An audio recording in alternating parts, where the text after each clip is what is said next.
আপোনালোকে জানে যে মিছন বসুন্ধৰাৰ আবেদনৰ তাৰিখ শেষ হৈছে। আমি এটা প্ৰায় 5 লাখ আবেদন ইতিমধ্যে আমালৈকে আহিছে। আমি এটা নতুন সিদ্ধান্ত লৈছো যে নামঘৰ বা মন্দিৰ যদি কিবা কাৰণত পোৰ্টেলত আবেদন কৰিব পৰা নাই, তেওঁলোকে যদি মেনুৱেলতো আবেদন কৰে তেতিয়াহলেও তাক গ্ৰহণ কৰা হ'ব। আৰু মেনুৱেলত আবেদন দিয়াৰ সময় আমি এই মাহৰ 30 তাৰিখলৈকে আমি বঢ়াই দিছো।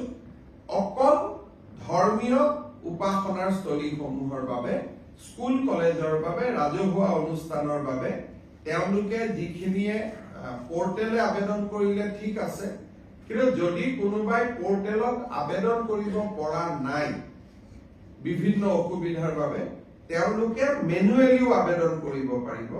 আৰু এইটো ব্যক্তিৰ ক্ষেত্ৰত প্ৰযোজ্য নহব। অনলি ৰাজহুৱা অনুষ্ঠান, নামঘৰ, উপাসনাৰ থলী এওঁলোকে এতিয়াৰ পৰা আমাৰ মেনুৱেলিও তেওঁলোকে আবেদন কৰিব পাৰিব। আৰু সেই আবেদনৰ সময় 30 জানুৱাৰীলৈকে থাকিব, যাতে আমাৰ এটা প্ৰচেষ্টা আছে যে নামঘৰসমূহ, মন্দিৰসমূহৰ মাটিবিলাক যাতে এইবাৰ আমি যেনে তেনে এটা ম্যাদীকৰণ কৰিব পাৰো। আজি আপোনালোকে জানে যে মিছন বসুন্ধৰাৰ আবেদনৰ তাৰিখ শেষ হৈছে। আমি এটা প্ৰায় 5 লাখ আবেদন ইতিমধ্যে আমালৈকে আহিছে। আমি এটা নতুন সিদ্ধান্ত লৈছো যে নামঘৰ বা মন্দিৰ যদি কিবা কাৰণত পোৰ্টেলত আবেদন কৰিব পৰা নাই, তেওঁলোকে যদি মেনুৱেলতো আবেদন কৰে তেতিয়াহলেও তাক গ্ৰহণ কৰা হ'ব। আৰু মেনুৱেলত আবেদন দিয়াৰ সময় আমি এই মাহৰ 30 তাৰিখলৈকে আমি বঢ়াই দিছো।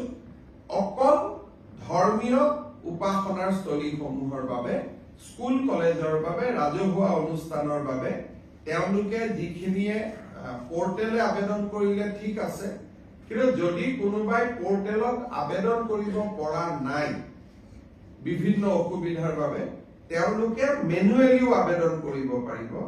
আৰু এইটো ব্যক্তিৰ ক্ষেত্ৰত প্ৰযোজ্য নহব।